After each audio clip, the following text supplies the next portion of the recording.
INB news కి స్వాగతం. బులెటిన్ల ముందుగా హెడ్లైన్స్.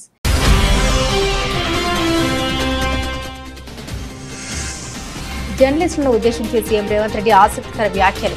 తాను అందరికీ నచ్చుకపోవచ్చు, కానీ తన హోదాకైనా గౌరవం ఇవ్వాలి కదా అంటూ వ్యాఖ్య.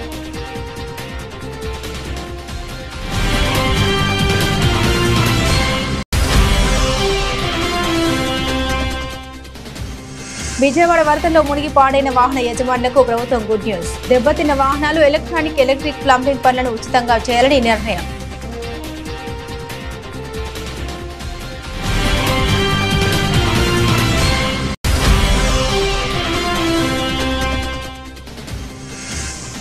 హైదరాబాద్ సిపిగా బాధ్యతలు స్వీకరించిన సివి ఆనంద్.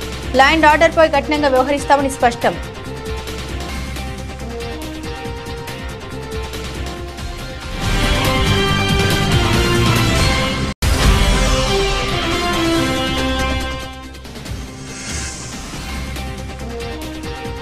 అవన్నీ రాజకీయ హత్యలు. వరద బీభత్సంపై గుడివాడ అమర్నాథ్ ఫైట్.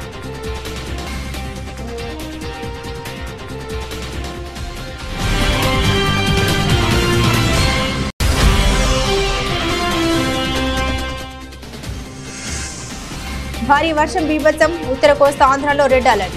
బంగాళాఖాతంలో అల్పపీడనంతో భారీ వర్షాలు పడే అవకాశం ఉందన్న వాతావరణ శాఖ.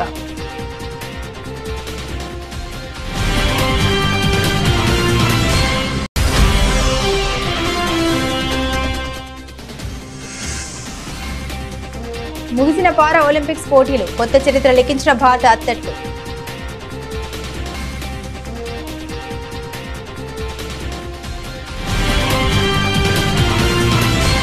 ఇక వివరాలకు వెళ్తే ప్రజాకవి పద్మ విభూషణ్ కాళోజీ నారాయణరావు జయంతి సందర్భంగా ఆయన చిత్రపటానికి సీఎం రేవంత్ రెడ్డి నివాళులర్పించారు. ఈ సందర్భంగా సీఎం మాట్లాడుతూ బతుకంతా తెలంగాణ కోసమే అర్పించిన అక్షర తపస్వి కాళోజీ అని కీర్తించారు. తెలంగాణ ఉద్యమంలో కాళోజీ స్ఫూర్తి ఇమిడి ఉందని పేర్కొన్నారు. తెలంగాణ రాష్ట్ర సాధన కోసం తాను బయలుదేరిన నాడు నిండు మనసుతో కాళోజీ దీవించారని గుర్తు చేసుకున్నారు.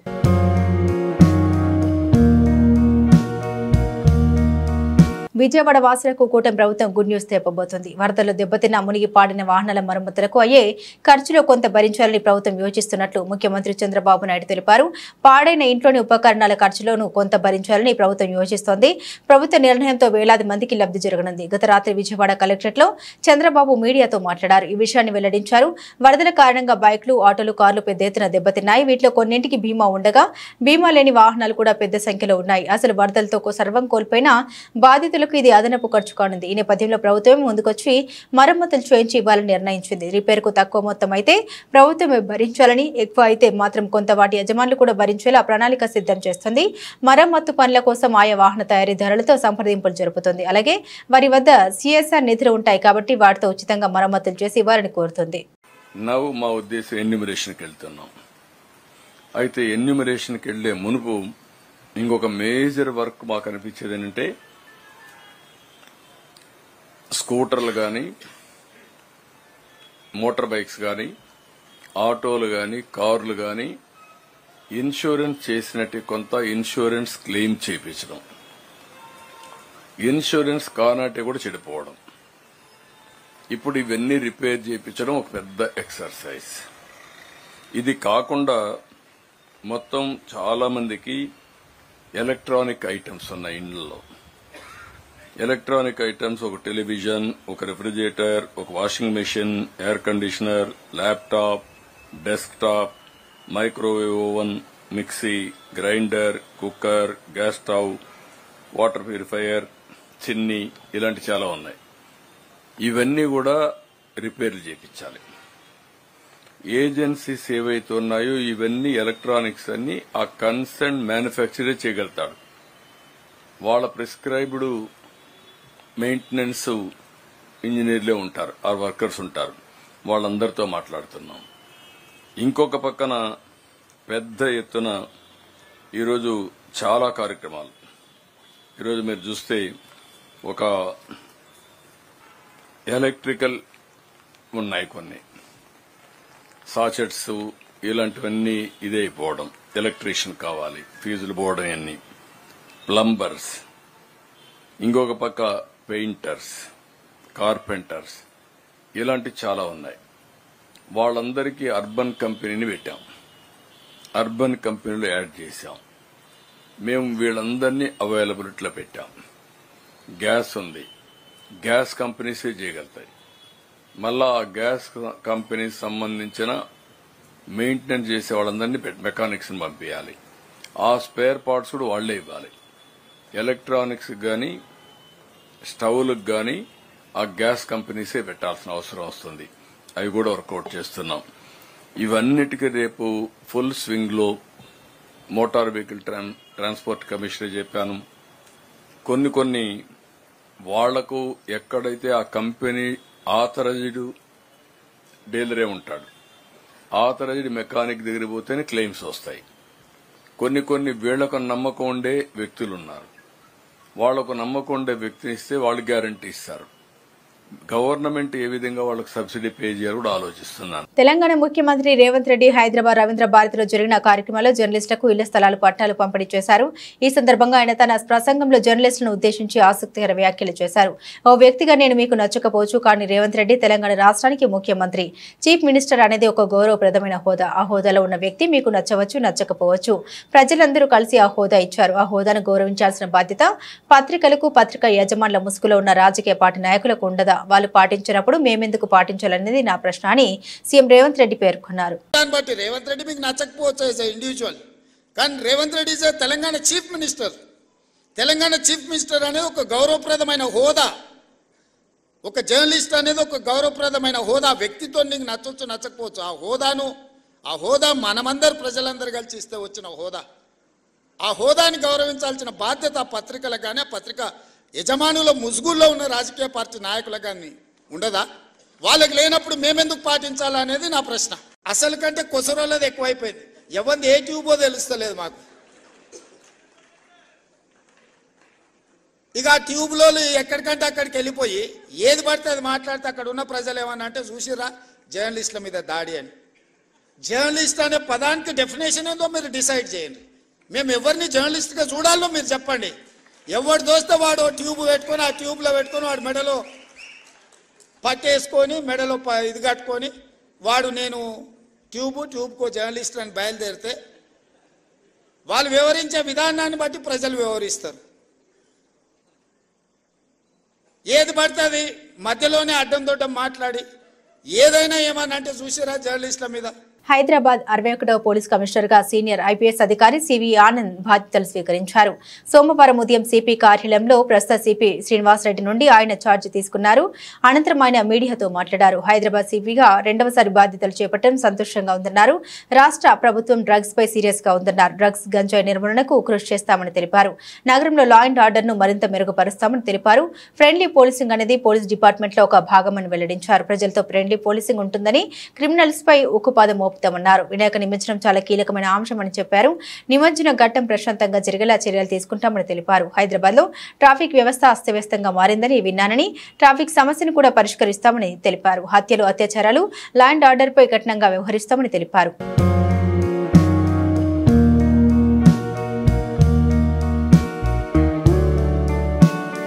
ఎన్నికల్లో ప్రజలకు ఇచ్చిన హామీలను అమలు చేయకపోవడం పట్ల ప్రజల్లో వస్తున్న వ్యతిరేకతను దారి మళ్లించేందుకు హైడ్రా పేరుతో కాంగ్రెస్ ప్రభుత్వం హైడ్రా అమలాడుతోందని కేంద్ర హోంశాఖ సహాయ మంత్రి మండిపడ్డారు.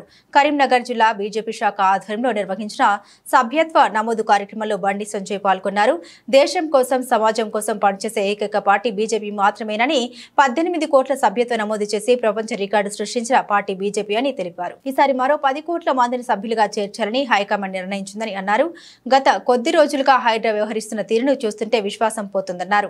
సామాన్యుల్ని కూడా ఇబ్బంది పెడుతున్నారని ఆగ్రహం వ్యక్తం చేశారు. కాంగ్రెస్ పార్టీ ఇచ్చిన హామీలు నెరవేర్చలే.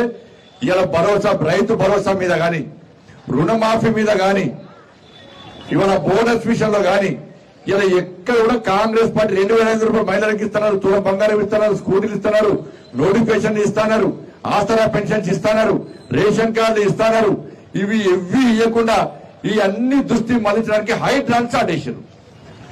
హైడ్రా పెద్దోళ్ళని కొట్టడానికి మేము వ్యతిరేకం కానే కాదు, కానీ పేదోళ్ళకు కొట్టే ముందు ఆలోచన. టీవీ చూస్తుంటే ఏడుస్తారు ఒక్కొక్కరు వచ్చి. పేదోళ్ళు కిరాయికున్న కనీసం నోటీస్ ఇవ్వకుండా కిరాయికున్నలను, కిరాయికి ఏం చెప్పనా, ఇక కిరాయికున్న పర్మిషన్ ఉందా, ఇది హైడ్రాలు వస్తుందా, ఇది చెరువులు ఉన్నదా, ఇది నిషేధ ప్రాంతంలో కట్టినా కిరాయి తీసుకుంటాడా? కిరాయాలు. అరే నువ్వు ఓనర్ కొట్టు, ఎవరిద్దరు పైసలు కొట్టు, ఎవరిద్దరు పెద్దలు మొత్తం వద్దాం ఏమన్నా. కిరాయికున్నోళ్ళు ఈ షాప్ లో సామాన్ ఉంటే అర్ధరాత్రి వచ్చి జేసీబీతో కొడుతుంటే నేను ఏడుతున్నాను. నేను పెట్రోల్ పట్టుకున్నారు. నేను కిరాయినోడు ఏం పాపం చేసిన, కిరాయినోడు ఏడుస్తాడు, ఇల్లు చేస్తాడు. నువ్వు చెప్పవుతారు ఖాళీ చేయమని చెప్పు, ఖాళీ చేస్తారు. ఖాళీ చేసుకునే అవకాశమే. వాడు పొట్ట కూటి కోసం వ్యాపారం చేసుకుంటే అర్ధరాత్రి వచ్చి కిరాయాలను ఇలా జేసీబీలో కొడితే ఇదెక్కడ హైడ్రా మీద మంచి విశ్వాసం పోతుంది. ఇలా ప్రభుత్వం వ్యవహారాల వల్ల మొన్నటి వరకు హైడ్రాకి సపోర్ట్ చేసిన వాళ్ళు కూడా వ్యతిరేకించే పరిస్థితి ప్రభుత్వమే కొని తీసుకునేది. వాళ్ళ ఎస్ నేను సపోర్ట్ చేసిన హైడ్రాక్, ఇప్పుడు సపోర్ట్ చేసిన హైడ్రాక్ నేను. కానీ పెద్దోళ్ళు కొట్టు, కిరాయికున్న పేదలను కొడితే వాడు ఎక్కడ చూడాలి? అరే ఇల్లు జాగాలు కొనేటప్పుడు, ఇల్లు కొనుక్కున్నప్పుడు ఏం చేస్తామన్నా, రిజిస్ట్రేషన్ డాక్యుమెంట్స్ ఉన్నాయా? వాళ్ళకు ఉన్నాయి. లింక్ డాక్యుమెంట్స్ ఉన్నాయా? వాళ్ళకు ఉన్నాయి. మున్సిపల్ గ్రామ పంచాయతీ పర్మిషన్ ఉందా? వాళ్ళకు ఉంది. ఓనర్షిప్ సర్టిఫికేట్ ఉందా? ఉంది. హౌస్ నంబర్ ఉందా? ఉంది. మీటర్ ఉందా? ఉంది. కరెంటు బిల్లు అది ఉందా? ఉంది. ట్యాప్ కనెక్షన్ అన్ని ఉన్నాయి. బిల్లు కడుతున్నారు. ప్రభుత్వం తీసుకుంటున్నారు. పర్మిషన్ ఇచ్చిన ఏం చేయవు నువ్వు. పెద్ద పెద్ద బిల్లు వేసి వెళ్ళిపోవు. ఒక్కటి ఊడబట్టి మొత్తం సినిమా చూపడుతున్నావు. ఇలా పేదలకు కొట్టే పరిస్థితి వచ్చింది ఇవాళ. కాబట్టి హైడ్రా పేరు చెప్పి రుణమాఫీ గురించి మాట్లాడే పరిస్థితి లేదు ఇవాళ. చర్చ లేదు ఇవాళ. పేపర్లు రాస్తావే, టీవీ చూపోతావు. ఇక రుణమాఫీ వేది, రైతు భరోసా వేది. ఒక పార్టీ బీఫామ్ తో ఎన్నికల్లో పోటీ చేసి గెలిచాక మరో పార్టీలోకి జంప్ అయిన ఎమ్మెల్యేలపై చర్యలు తీసుకోవాల్సిందేనని తెలంగాణ హైకోర్టు తేల్చి చెప్పింది. తెలంగాణలో బీఆర్ఎస్ టికెట్ తో గెలిచి కాంగ్రెస్ లో చేరిన ఎమ్మెల్యేలకు షాక్ ఇచ్చింది. వారిపై దాఖలైన అనర్హత పిటిషన్లపై చర్యలు ఎప్పుడు తీసుకుంటారో చెప్పాలని తెలంగాణ స్పీకర్ గడ్డం ప్రసాద్ కుమార్ ప్రశ్నించింది. ఈ ప్రాసెస్ కు సంబంధించిన షెడ్యూల్ ను విడుదల చేయాలని ఆదేశించింది. ఎమ్మెల్యేలపై దాఖలైన అనర్హత పిటిషన్లను స్పీకర్ ముందుంచాలని అసెంబ్లీ సెక్రటరీకి ఆదేశాలు జారీ చేసింది. ఆ పిటిషన్లను పరిశీలించి వాటి విచారణకు సంబంధించిన షెడ్యూల్ విడుదల చేయాలని స్పీకర్ కు సూచించింది. సదరు ఎమ్మెల్యేలకు నోటీసులు ఎప్పుడు జారీ చేస్తారు, వాదనలు ఎప్పుడు వింటారు, ప్రొసీడింగ్స్ ఎప్పటిలోగా పూర్తి చేస్తారు తదితర వివరాలన్నీ ఈ షెడ్యూల్లో పేర్కొనాలని హైకోర్టు స్పష్టం చేసింది. ఇందుకు 4 వారాల గడువు ఇచ్చింది.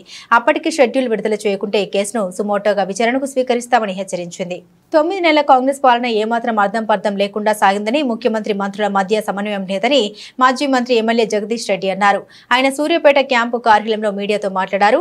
రుణమాఫీ చేయలేని దద్దమ్మ ప్రభుత్వం కాంగ్రెస్ అని, గతంలో బీఆర్ఎస్ ప్రభుత్వం ఇచ్చిన రైతు బంధుకే దిక్కు లేదని విమర్శించారు. 2 లక్షల రుణమాఫీపై ప్రభుత్వం వెంటనే స్పష్టత ఇవ్వాలని డిమాండ్ చేశారు. ఇచ్చిన హామీలు నెరవేర్చక, వచ్చిన సమస్యల్ని పరిష్కరించకుండా కాంగ్రెస్ ప్రభుత్వం రైతులు ప్రజల్ని గందరగోళంలోకి నెట్టుతోందని ఆగ్రహం వ్యక్తం చేశారు. 49,000 కోట్లు రుణమాఫీ చేస్తామని చెప్పి 31,000 కోట్లకు కుదించి చివరకు బడ్జెట్లో 26,000 కోట్లు కేటాయించి 18,000 కోట్లు విడుదల చేసి రైతులకు 10,000 కోట్లు మాత్రమే మాఫీ చేసిందని ఫైర్ అయ్యారు. వీళ్ళకి ఎవరికి సోయి లేదు. ఎవరికి వాడు వ్యక్తిగత సంపాదనలో పడ్డారు. ముఖ్యమంత్రి స్థాయిలో ముఖ్యమంత్రి, మంత్రుల స్థాయిలో మంత్రులు, అవకాశం ఉన్న ప్రతి చోట వ్యాపారులను, కాంట్రాక్టర్లను ఎవరెవరిని ఎట్లా భయపెట్టియచ్చో బిల్డర్లను భయపెట్టించి వసూలు చేసుకునే పనిలో ఉన్నారు. ఒకరిని మించి ఒకటి తప్ప ప్రజలకు సేవ అందిద్దామన్న ఆలోచన ఒక్కరు కూడా కనపడతలేదు ఈ రాష్ట్ర ప్రభుత్వం. మేము ఇప్పటికైనా డిమాండ్ చేస్తా ఉన్నా, ఎట్టి పరిస్థితుల్లో రుణమాఫీ విషయంలో ఈ ప్రభుత్వం కూర్చొని ఒక స్పష్టత తీసుకోవాలి, ప్రజలకు రైతులకు స్పష్టతనివ్వాలి. మిమ్మల్ని నమ్మి 2 లక్షల రూపాయల రుణమాఫీ చేస్తారని, 15,000 రూపాయల రైతు భరోసా ఇస్తారని నమ్మి పూర్తిగా వ్యవసాయ ప్రాంతం రైతాంగమే మీకు ఓట్లేసే అవకాశం ఇచ్చారు. మిమ్మల్ని గెలిపించింది మొత్తం రైతాంగమే. రైతులు ఉన్న చోట, వ్యవసాయం ఉన్న చోటనే మీరు గెలిచారు.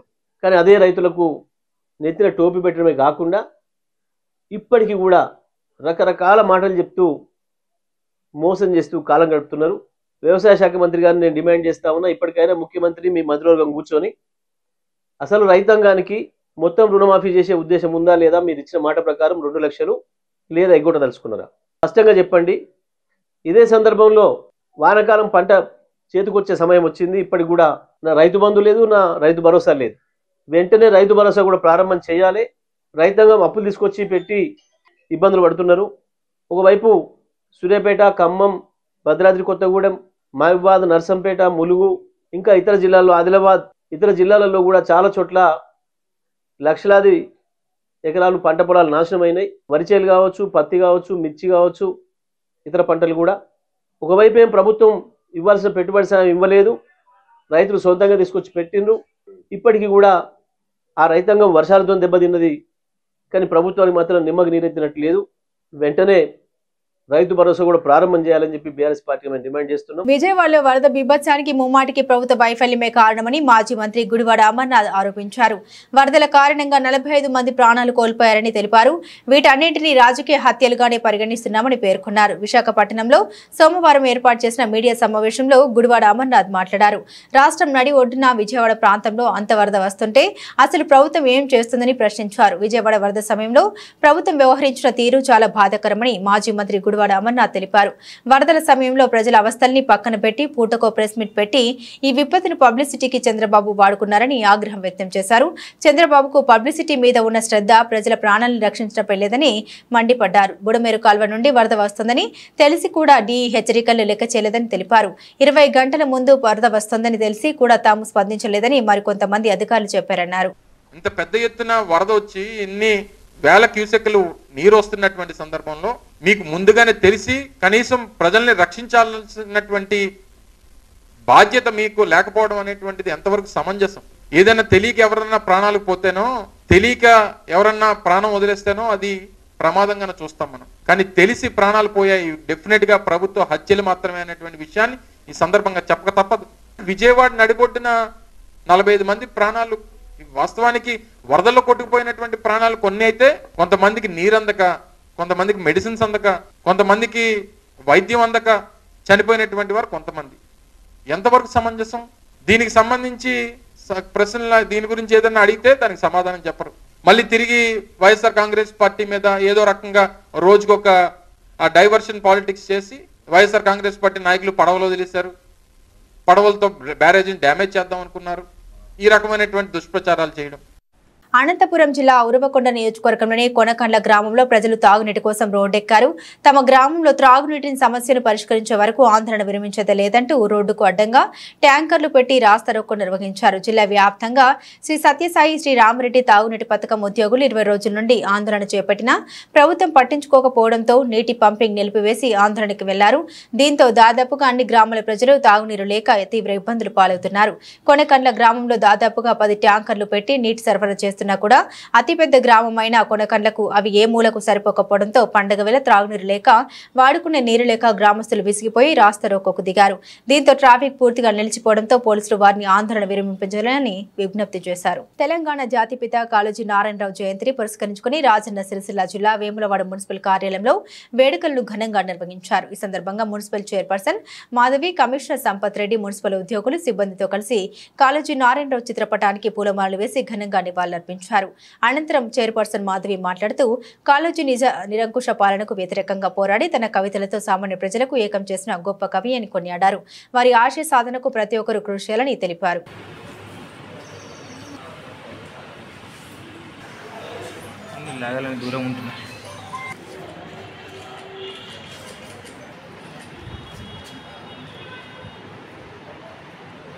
ఈరోజు కాళోజీ నారాయణరావు గారి జయంతిని పురస్కరించుకొని మరి మున్సిపల్ కార్యాలయంలో వారికి నివాళులర్పించడం జరిగింది. మరి వారు నిరంకుశ పాలనకు వ్యతిరేకంగా పోరాటం చేసి మరి ప్రజాస్వామ్యంలో ప్రజల వైపు నిలిచి మరి వారి కవితల ద్వారా మరి సామాన్య హృదయాలను ఏకం చేసినటువంటి గొప్ప కవి కాళోజీ గారు. అంతేకాకుండా ప్రత్యేక రాష్ట్ర సాధన కోసం మరి వారి కవితలు ఎంతగానో ప్రభావితం చేశాయి. మరి పుట్టుకనేది, చావునేది, బతుకంత దేశానికి అని రాయటమే కాదు, వారు ఆ మాటలను పూర్తి సార్థకత ఇచ్చినటువంటి గొప్ప కవి కాళోజీ నారాయణరావు గారు. మరి ఈ విధంగా మరి గత ప్రభుత్వ హయాంలోనే ఇటువంటి కవులను, కళాకారులను, స్వాతంత్ర సమర యోధుల జయంతులను, వర్ధంతులను మరి అధికారంగా నిర్వహించుకోవడం చాలా గొప్ప విషయం. మరి ఈరోజు కూడా మరి ఈ విధంగా నిర్వహించుకోవడం చాలా శుభపరిణామం. అంతేకాకుండా మరి వారి కవితలను, వారి ఆశయ సాధనకు ప్రతి ఒక్కరు కూడా యువత నడుచుకున్న సందర్భంగా తెలియజేసుకుంటూ మరి కార్యక్రమంలో పాల్పంచుకున్న పెద్దలందరికీ కూడా ప్రత్యేకంగా ధన్యవాదాలు. మున్సిపల్ స్టాఫ్కి, గౌరవ కమిషనర్ గారికి, సిబ్బంది అందరూ కూడా ధన్యవాదాలు తెలియజేస్తాము. పెద్దపల్లి జిల్లా కేంద్రంలో తెలంగాణ ఉద్యమకారుల ఫోరం యాత్ర పెద్దపల్లి కలెక్టరేట్ నుండి అమరవీరుల స్తూపం వరకు జిల్లా పరిసర ప్రాంతాల్లో ఉన్నటువంటి ఉద్యమకారులు హాజరై బైక్ ర్యాలీ వాహన ర్యాలీతో జై తెలంగాణ నినాదాలతో మారుమోగాయి. ఈ యాత్రకు తెలంగాణ ఉద్యమకారుల ఫోరం రాష్ట్ర చైర్మన్ డాక్టర్ సీమా శ్రీనివాస్, జిల్లా చైర్మన్ గుండెటి ఐలయ్య యాదవ్ పాల్గొన్నారు. ఈ సందర్భంగా రాష్ట్ర చైర్మన్ మాట్లాడారు. తెలంగాణ ఉద్యమకారుల యొక్క ఆర్థిక స్థితిగతులు, సామాజిక స్థితిగతులపై కాంగ్రెస్ పార్టీకి పూర్తి అవగాహన ఉంది కనుక గ్రహించి తెలంగాణ ఉద్యమకారులకు ఆత్మగౌరవం కోసం కాంగ్రెస్ పార్టీ మేనిఫెస్టోలో పెట్టిన విధంగా తెలంగాణ ఉద్యమకారునికి 250 గజాల భూమితో మరియు ఉద్యమకారుల ఆత్మగౌరవం ప్రభుత్వం త్వరగా నిర్ణయం తీసుకోవాలని కోరడం జరిగింది. అలాగే ఉద్యమకారుల సంక్షేమానికి వారికి ప్రతి నెల పెన్షన్ విధానాన్ని ప్రవేశపెట్టాలి రాష్ట్ర ప్రభుత్వం కోరారు. ఈ కార్యక్రమంలో తెలంగాణ ఉద్యమకారులు పాల్గొన్నారు. ఎన్ని చిత్రహింసలు పెట్టినా మొక్కవని ధైర్యంతో పోరాటం చేసి జవాబిచ్చుకుంటా మేము ఉద్యమం చేసి తెలంగాణ రాష్ట్ర ఏర్పాటులో క్రియాశీలక పాత్ర పోషించిన బిడ్డలం మేము. 10 సంవత్సరాల అధికారం కోసం పనిచేసిన బిడ్డలం మేము. కానీ గత ప్రభుత్వం ఏనాడుసిన ఉద్యమకారులు పట్టించుకున్న పాపన పోలేదు. మా సీమశీలన్న అనేక జిల్లాలు తిరిగి ఒక్కొక్క ఉద్యమకారుని పోగు చేసి 100,000 తయారు చేసిన తర్వాత అప్పటి పిసిసి అధ్యక్షులు యనమల రేవంత్ రెడ్డి గారు సీనన్నను పిలిచి, అన్నా మీ కష్టం ఎట్లున్నదో మా పార్టీ మా పరిస్థితి గట్లనే ఉంది, మీ ఉద్యమకారులంతా మాకు సపోర్ట్ ఇచ్చి పనిచేసినట్టయితే, మేము అధికారంలోకి వచ్చినట్టయితే మీకు ప్రతి ఉద్యమకారునికి 250 గజాల ఇంటి స్థలం ఇస్తామని చెప్పినందుకు మరి కాంగ్రెస్ ప్రభుత్వం కోసం మా సీనన్న ఒక్కడే చెప్పిండు. మాకు జిల్లాలు ఏకమై మరి అనేక మంది మనం ఎమ్మెల్యేలను ఎంపీలను కమిట్మెంట్ గా గెలిపించుకున్నట్టయితే మన ఉద్యమకారులకు రాష్ట్ర ప్రభుత్వం మరి గుర్తిస్తూ గౌరవిస్తుందని చెప్పిన సందర్భంగా ఆనాడు ధైర్యంతో ఒక్కమని ధైర్యంతో మరి ఎంపీలు ఎమ్మెల్యేలను గెలిపించిన బిడ్డలం మేము. మరి ఆనాడు నువ్వు ఏదైతే ఎన్నికల మేనిఫెస్టోలో పెట్టినావో దాన్ని వెంటనే అమలు చేయాలని గౌరవ ముఖ్యమంత్రిని రాష్ట్ర ప్రభుత్వాన్ని కోరడం జరుగుతూ ఉంది. రేవంత్ రెడ్డి గారికి తొందరగా మీరు చేస్తారని నమ్మకం ఉంది, కానీ కొంత తొందరగా చేయండి అని రేవంత్ రెడ్డి గారికి గుర్తు చేయడం కోసమే ఉద్యమకారుల చైతన్య యాత్ర. ఈరోజు చూస్తే మీ అందరికీ తెలుసు, గత 6 సంవత్సరాల క్రితం మనం తెలంగాణ ఉద్యమకారుల ఫోరాన్ని ఏర్పాటు చేసుకోవడం జరిగింది. ఇదే పెద్దపల్లిలో ఈ అమరవీరుల స్తూపం దగ్గర మన ఐలన్న గారి, చంద్రకళనక్క గారి ఆధ్వర్యంలో ఇది 6వ 7వ మీరు రావటం. మొట్టమొదటిగా మన పిటికెల మందే ఉంటుంది. 6 సంవత్సరాల క్రితము మన నాయకుడు అన్న నాయకుడిని మనం చేసిన ముఖ్యమంత్రి కేసీఆర్ గారిని మీరు ఉద్యమకారుల నుంచి పట్టించుకోండి, ఉద్యమకారులు మరీ ముఖ్యంగా ఉద్యమం చేసి కుటుంబాలు గడవడం కష్టంగా ఉన్న ఉద్యమకారుల గురించి మీరు ఏమైనా చేయండి అని అడగడం కోసం 6 సంవత్సరాల క్రితం తెలంగాణ ఉద్యమకారుల ఫోరం ఏర్పాటు చేయడం జరిగింది. ఇదే ఆనందన్న గారి నాయకత్వంలో బోయినపల్లి వినోద్ కుమార్ గారు కానీ అధికారంలో అనేక మందిని 100 సార్లు కలిసారు. మరి వాళ్ళేమో మేము చేద్దాం అనుకుంటున్నాం, కానీ మరి మా నాయకుడు ఏమో పట్టించుకోవట్లేదు. ఉద్యమకారులు అంటే ఆయనకు కోపం వస్తుంది. నేనే ఉద్యమకారులు ఏం చేస్తారు, మేము పట్టించుకోకపోయినా ఏం కాదు, మేము బర్రెలు ఇస్తున్నాం కదా, మీకు ఏం అవసరం లేదన్నట్టు ఉద్యమకారులు అన్నప్పుడు మేము అప్పుడు కూడా కేసీఆర్ గారిని బతిమలాడినాం, మీరు చేయండి మీ అంటే ఉంటాను. కానీ ఆయన వెళ్ళే అప్పుడు ఇదే కాంగ్రెస్ పార్టీ రేవంత్ రెడ్డి గారు పిసిసిగా ఉన్నప్పుడు ఆయన పిసిసి కాకముందు వెళ్ళాం, పిసిసి అయిన తర్వాత 2-3 సార్లు వెళ్ళడం జరిగింది. బంగాళాఖాతంలో ఏర్పడిన అల్పపీడనం ప్రభావంతో ఉత్తర కోస్తా ఆంధ్ర, గోదావరి జిల్లాలో భారీ వర్షాలు కురుస్తున్న విషయం తెలిసిందే. దీంతో లోతట్టు ప్రాంతాలు జలమయమై రోడ్డు రవాణాకు అంతరాయం కలుగుతుంది. ఉమ్మడి జిల్లాలైన విశాఖపట్నం, విజయనగరం, శ్రీకాకుళం, తూర్పు గోదావరి, పశ్చిమ గోదావరి జిల్లాలో వరుసగా 2వ రోజు సోమవారం కూడా ఎడతెరపలేని వర్షం కురుస్తోంది. దీంతో భారీగా వరద నీరు పోటెత్తి రోడ్లు, పొలాలు నీట మునిగాయి. ఎగువ ప్రాంతాల నుండి భారీ ఎత్తున వస్తున్న వరద నీరు కారణంగా వాగులు పొంగిపొర్లుతున్నాయి. దాంతో లోతట్టు ప్రాంతాలు పూర్తిగా జలమయమయ్యాయి. డజన్ల కొద్ది గ్రామాలకు రాకపోకలు నిలిచిపోయాయి. ఈ నేపథ్యంలో మరింతగా వర్షాలు కురిసే అవకాశం ఉందని పలు జిల్లాలకు పోర్టు మెటియోలాజికల్ కార్యాలయం రెడ్ అలర్ట్ జారీ చేసింది. దాంతో అధికారులు ఆయా జిల్లాల్లోని విద్యా సంస్థలకు సెలవును ప్రకటించారు. ఈ మేరకు శ్రీకాకుళం, పార్వతీపురం, మన్యం, అల్లూరి సీతారామరాజు, విశాఖపట్నం, అనకాపల్లి, కాకినాడ కలెక్టర్లు ఆదేశాలు జారీ చేశారు. మరోవైపు అల్లూరి సీతారామరాజు జిల్లాలో భారీ వర్షం కారణంగా కొండ చర్యలు విరిగిపడే ప్రమాదం ఉన్నందున ఘాట్ రోడ్డును అధికారులు మూసివేశారు. కాగా శ్రీకాకుళంలో వరదల్లో మినీ వ్యాన్ కొట్టుకుపోగా స్థానికులు వాహనం డ్రైవర్ను రక్షించారు. మంచిర్యాల జిల్లా బెల్లంపల్లి నియోజకవర్గం Bellampalli Godavari water scheme point ను సందర్శించారు బెల్లంపల్లి ఎమ్మెల్యే గడ్డం వినోద్ వెంకటస్వామి. బెల్లంపల్లి ప్రజల చిరకాల కోరిక అయిన గోదావరి వాటర్ స్కీమ్ పాయింట్ ను సందర్శించిన ఎమ్మెల్యే గడ్డం వినోద్ వెంకటస్వామి ఎల్లంపల్లి నుండి బెల్లంపల్లి వరకు వాటర్ సప్లై ఎలా చేయాలని అధికారులను అడిగి తెలుసుకున్నారు. ఈ సందర్భంగా ఎమ్మెల్యే మాట్లాడుతూ ఎన్నికల్లో బెల్లంపల్లి ప్రజలు త్రాగునీరు గోదావరి నుండి కాకుండా ఆడా ప్రాజెక్టు వాటర్ సప్లై చేయడం వల్ల రోగాల బారిన పడుతున్నామని చెప్పడంతో ప్రజలు గోదావరి వాటర్ వచ్చే విధంగా కృషి చేస్తామని చెప్పాము. అదేవిధంగా బెల్లంపల్లి ప్రజల కోరిక నెరవేరబోతుంది. సాధ్యమైనంత తొందరగా గోదావరి వాటర్ సప్లైకి అన్ని ఏర్పాట్లు స్థాయిలో జరుగుతున్నాయి. ప్రజలకు ఇచ్చిన మాట ప్రకారం ఎలాంటి సమస్యలు తలెత్తకుండా వీలైనంత త్వరగా గోదావరి వాటర్ సప్లై చేయాలని అధికారులకు సూచించారు. గణేష్ నవరాత్రి ఉత్సవాల్లో భాగంగా మేడ్చల్ జిల్లాలో ఏర్పాటు చేసిన ఓ వినాయక మండపంలో దొంగతనం జరిగింది. 5 యువకులు అర్ధరాత్రి మండపంలోకి ప్రవేశించి బొజ్జో గణపయ్య చేతిలోని లడ్డును ఎత్తుకెళ్లారు. దీనిపై మండప నిర్వాహకుల ఫిర్యాదుతో పోలీసులు కేసు నమోదు చేసుకుని విచారణ చేపట్టారు. మేడ్చల్ జిల్లా కీసర్లోని సిద్ధార్థ కాలనీ వాసులు వినాయక మండపం ఏర్పాటు చేసి గణపతిని ప్రతిష్ఠించారు. ఆదివారం రాత్రి రోజువారీ పూజలు భజనలు చేశాక భక్తులతో పాటు నిర్వాహకులు కూడా ఇళ్లకు వెళ్లిపోయారు. మండపంలోని వినాయకుడి విగ్రహానికి ఓ పరదా వేశారు. అర్ధరాత్రి ప్రాంతంలో 5 యువకులు అక్కడికి చేరుకుని మండపంలోకి వెళ్లారు. యువకుడు లోపలికి వెళ్లి వినాయకుడి చేతిలో ఉంచిన లడ్డును కాజేశాడు. లడ్డును తీసుకుని యువకులు అక్కడి నుండి వెళ్లిపోయారు. ఇదంతా అక్కడ అమర్చిన సీసీటీవీ కెమెరాలో రికార్డ్ అయింది. తెల్లవారి మండపం దగ్గరికి వచ్చిన నిర్వాహకులు వినాయకుడి చేతిలో లడ్డు మాయమవడం గుర్తించి సీసీటీవీ ఫుటేజ్ లో చెక్ చేశారు. దీంతో యువకులు చేసిన దొంగతనం బయటపడింది. ఈ చోరీ ఘటనపై వినాయక మండప నిర్వాహకులు పోలీసులకు ఫిర్యాదు చేశారు. కాకినాడ జిల్లా ఏదో ప్రాంతంలో ఎడతెరిపి లేకుండా కురుస్తున్న వర్షాల కారణంగా ఏలేరు నుండి 10,000 క్యూసెక్ల వరద నీటిని దిగువకు విడుదల చేయడంతో కిర్లంపూడి మండలం రాజుపాలెంలో ఏలేరు కాలువకు గండిపడింది. దీంతో పంట పొలాలు నీట మునిగాయి. కాలనీలోని ఇళ్లలోకి నీరు చేరింది. ఇప్పటికే 10,000 క్యూసెక్ల నీటిని దిగువకు విడుదల చేశారు. సాయంత్రానికి మరో 5,000 క్యూసెక్ల నీటిని విడుదల చేసే అవకాశం ఉంది. గండిని పూడ్చేందుకు అధికారులు ఇసుక మూటలను వేయిస్తున్నారు. కానీ నీటి ప్రవాహం ఎక్కువగా ఉండడంతో వేసిన మూటలు వేసినట్లే కొట్టుకుపోతున్నాయి. ఈ గండి వల్ల దాదాపు 300 ఎకరాలు పంట నీట మునిగింది. జాయింట్ కలెక్టర్ అపూర్వ భరత్, ఆర్డీఓ సీతారామరావు, ఎంఆర్ఓ చిరంజీవి, మండల వ్యవసాయ శాఖ అధికారి జోక అమృత మరియు మండల అధికారులు పరిస్థితి పరిశీలిస్తున్నారు. ప్రతి సంవత్సరం గండి అదే ప్రాంతంలో పడుతుందని అధికారులు గండి పడిన తర్వాత వచ్చి పర్యవేక్షిస్తున్నారు తప్ప ఆ గండి పడకుండా శాశ్వత చర్యలు తీసుకోవడం లేదని స్థానికులు వాపోతున్నారు. ప్యారిస్ వేదికగా ఆగస్టు 28 నుండి ప్రారంభమైన పారా ఒలింపిక్స్ క్రీడలు ఆదివారంతో ముగిశాయి. ఈ వేడుకలో భారత పతాకధారులుగా ఆర్చర్ హర్విందర్ సింగ్, అథ్లెట్ ప్రీతి పాల్ వ్యవహరించారు. ఇక ఈ క్రీడల్లో ఈసారి భారత అథ్లెట్లు ప్రభుత్వ ప్రదర్శనతో అదరగొట్టారు. ఏకంగా 29 పతకాలు కొల్లగొట్టి సత్తా చాటారు. ఇందులో 7 స్వర్ణాలు, 9 రజతాలు, 13 కాంస్య పతకాలు ఉన్నాయి. ఈసారి 25 మెడల్స్ లక్ష్యంగా పెట్టుకుని బరిలోకి దిగిన భారత్ 4 పతకాలు అధికంగా సాధించడం విశేషం. అలాగే గత టోక్యో ఒలింపిక్స్ కంటే ఈసారి 10 మెడల్స్ ఎక్కువగా రావడం గమనార్హం. దీంతో ఈసారి భారత్ టాప్ 20లో చోటు దక్కించుకుంది. 29 పతకాలు సాధించిన ఇండియా 18వ స్థానంలో నిలిచింది. ఇక చైనా అగ్రస్థానం కైవసం చేసుకుంది. ఆ తర్వాత టాప్ 5లో బ్రిటన్, అమెరికా, నెదర్లాండ్స్, బ్రెజిల్ నిలిచాయి. ఘనంగా జరిగిన ఈ ముగింపు వేడుకలో ఫ్రెంచ్ మ్యూజిషియన్లు, గ్రామీ అవార్డు విన్నర్ అండర్సన్ పాక్ల ప్రదర్శనతో స్టేట్ డి స్టేడియం హోరెత్తింది.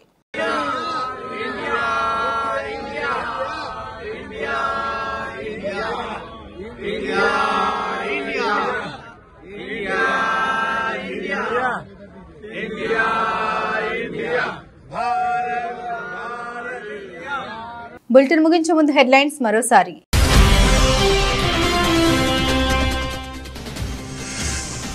జర్నలిస్టులను ఉద్దేశించి సీఎం రేవంత్ రెడ్డి ఆసక్తికర వ్యాఖ్యలు. తాను అందరికీ నచ్చుకపోవచ్చు, కానీ తన హోదాకైనా గౌరవం ఇవ్వాలి కదా అంటూ వ్యాఖ్య.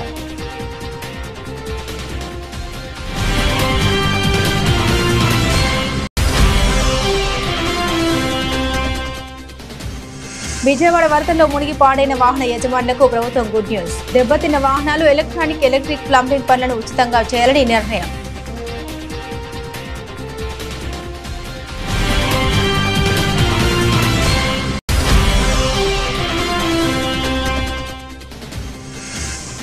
హైదరాబాద్ సిపిగా బాధ్యతలు స్వీకరించిన సివి ఆనంద్. లా అండ్ ఆర్డర్పై కఠినంగా వ్యవహరిస్తామని స్పష్టం.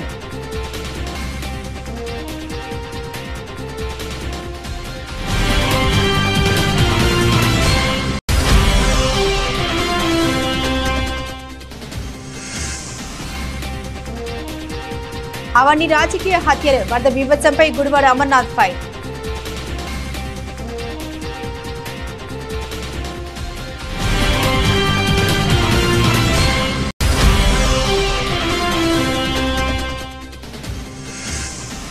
భారీ వర్షం బీభత్సం. ఉత్తర కోస్తా ఆంధ్రలో రెడ్ అలర్ట్. బంగాళాఖాతంలో అల్పపీడనంతో భారీ వర్షాలు పడే అవకాశం ఉందన్న వాతావరణ శాఖ.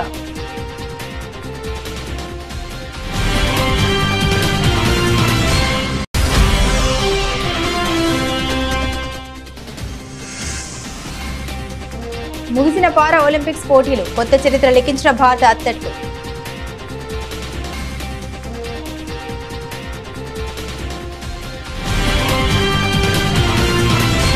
ఇవి బులెటిన్లోని విశేషాలు. తిరిగి మరో బులెటిన్తో మళ్ళీ కలుసుకుందాం. అంతవరకు సెలవు.